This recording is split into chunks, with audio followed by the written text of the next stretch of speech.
Today I fucked up by calling my cat a fucking rat bastard in front of my online middle school students. So I'm a middle school teacher and my district is fully online, going back to in person soon though. I was teaching my class like normal when out of the corner of my eye, I saw my cat jump up onto my plant table, attack the leaves of my money tree, and knock it over, spilling soil and broken branches all over the floor. Now, this money tree is my most beloved plant. I've had it for 4 years and we've been through a lot together. So when he knocked it over, breaking off 3 of the largest branches in the process, I was pissed. I told my students I'd be right back and thought I muted myself, so I went to assess the damage and yelled no several times. Then I tried to grab him so I could shut him in another room while I cleaned up my plant, but he kept running away from me. At this point, I said/yelled, "Come here, you fucking rat bastard."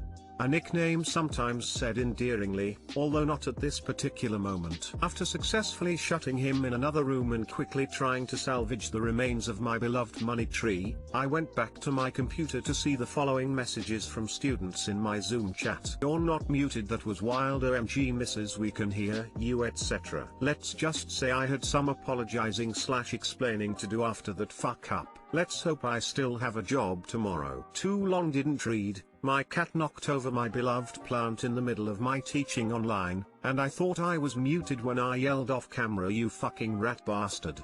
My students informed me after the fact that they heard everything I said. Big yikes. Edit to add, cat tax. Edit 2, I went back to teaching and came back to my phone seeing that this has blown up. All the comments have me cracking up. I love this community of cat lovers/haters. Stay safe out there everyone, much love. You obviously just jumped in popularity with your class. Haha, indeed. This is a plus.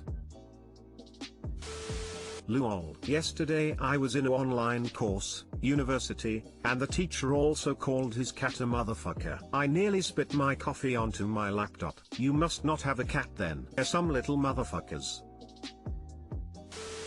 Those kids will remember that moment forever. Every now and then they'll call each other a fucking rat bastard, laugh, then look back on the moment with fondness. If this had happened with a teacher and my kids, I'd be like, yep, cats sure are, and that would be the end of it. Edit, I have 2 older kids and I can totally see them pulling this out often if it had happened to them.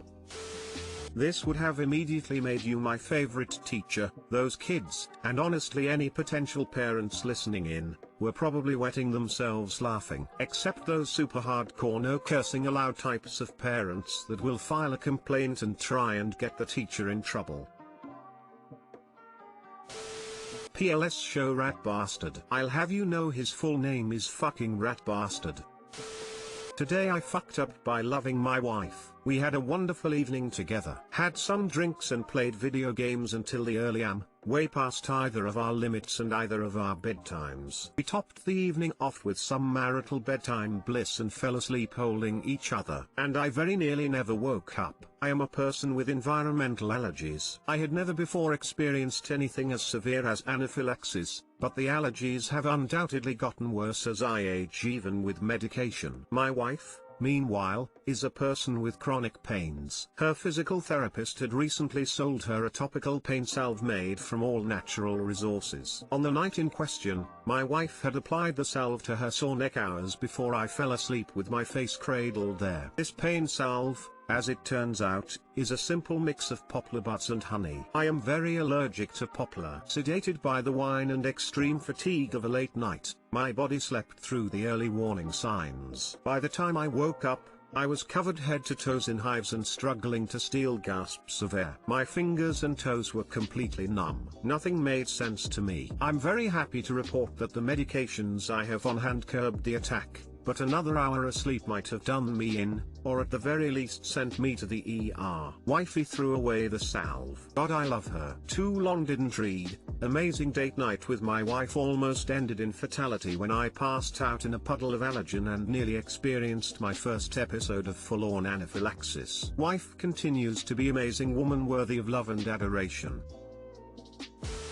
I travel with an EpiPen. They're leftovers from my kids, but I needed one for a while after a couple of brutal wasp attacks. I always got asked why it was accessible where anyone could steal it. Tried to explain that I wanted anyone that needed it to have it, because if there's an emergency and you see that bright orange/green, you'll know what it was. This is back when Epis were punching a couple of $100 a pop. Fuckers didn't care. Benefit to society since I could afford it then was worth it more. Should I ever start traveling again, I'll add a Narcan kit, but I'll be damned if I'll know how to put it in an easy to access container.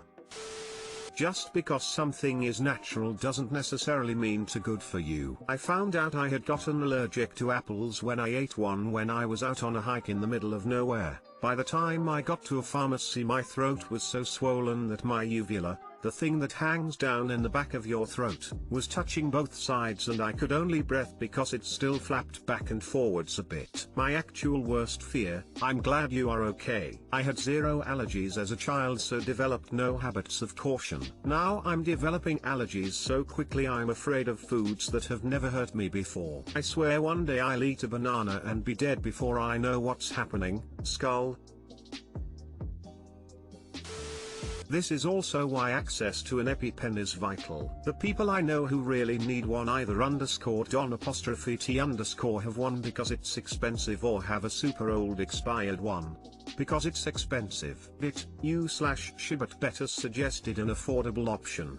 I would recommend anyone struggling to afford EpiPens ask their allergist if Orviq is available to you/suitable for you. If it is, ask them to prescribe it and jump on that. Edit 2, you/the_crumb_monster had a helpful tip. I work in an assembly plant making a generic epinephrine device. If the cost of an EpiPen is prohibitive, have your doctor write the prescription for an epinephrine auto-injector. If they write EpiPen, most pharmacies do not allow a generic to be substituted. Certain doctors definitely write EpiPen intentionally, but that's a discussion for another time. And she's never tried to innocently murder you again? This is how my husband I would describe it to anyone that will listen. Remember when you tried to murder me? 2 weeks ago, he lost a caliper bolt for his tire as soon as we got off the freeway. We were stranded for a bit trying to find a solution. Meanwhile, I'm very type A and pregnant, so too many unknowns for my liking. Got to Menards. He replaced it within the hour. We went home. The next week was my birthday, and in the card he wrote, "I love you till the wheels fall off." Life happens, we roll with it and do our best to make life light and fun. What games did you play? Minecraft Dungeons, haha. I was nearly a Minecraft related casualty. Today I fucked up by giving a stray dog $20 while tripping on acid. Today I fucked up by giving a stray dog a $20 bill while tripping on acid. I had dropped some acid with my friends a few hours earlier, and I was just leaving their place to go down the road to my house. I was still in the peak and my mind was all over the place. As I was walking, a rough-looking dog without a collar came up to me and looked at me with such pie. Today I fucked up lies. I felt a connection with the creature. I thought about its life and what it must have gone through to get to this point. Without thinking, I reached into my wallet and pulled out a 20 and just handed it to the dog, and it took it in its mouth and ran off with it. I felt so satisfied and warm. About an hour later, I realized what I had done. I like to think the dog wandered into some shop and gave the 20 to someone who then gave him food, but I know the odds of that are pretty slim. At least I tried to do something nice, I guess. Too long didn't read, did drugs and tried to do something nice. Gave a dog money. That dog is just going to spend it on crack. You should have bought him a sandwich instead. My dog actually found a $5 once. He sniffed around a bush and then came running over with the money. I took him straight to the pet shop and let him pick out something nice. Lol. Some dude's going to post, "Dude, this time my dog randomly showed up with a $20 in its mouth." Or "My dog just pooped a $20 bill." Edit, thank you for the reward. You bought some Dogecoin, I see.